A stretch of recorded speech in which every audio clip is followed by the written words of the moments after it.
The trade-offs between accessibility and affordability, as well as the sustainability of energy, is going to be a very real challenge for many economies developing at varying rates, particularly after they recovered from a pandemic which has been hugely damaging.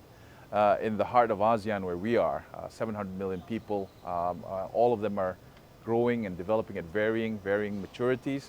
And to respond to the energy needs, it's not going to be a case of adopting a single pathway. We have to accept that they are looking at different structural issues.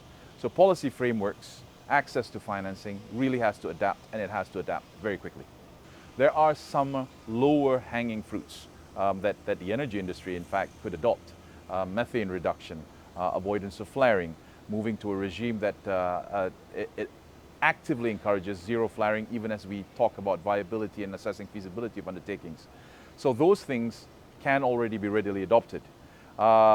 Further out, as we move out to adopting larger scale CCUS or moving from blue to green hydrogen, we need to make sure that the finance that is so much required comes in at agreeable terms and conditions, and also at a price that does not prohibit from these critical undertakings from proceeding.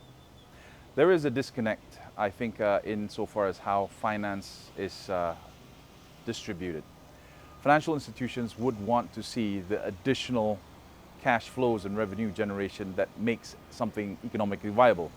The reality is these near-term solutions may well be a cost lead. CCUS without proper pricing may well be a necessary part of petroleum operations. CCUS as part of removing the carbons from an LNG chain purely just adds on another layer of cost and diminishes margins. But over time, as this becomes a service for the wider society at large, more industries with hard to abate challenges that need to rely on CCUS, we need to start thinking of different pricing structures and how this service can be made available to people beyond the industry.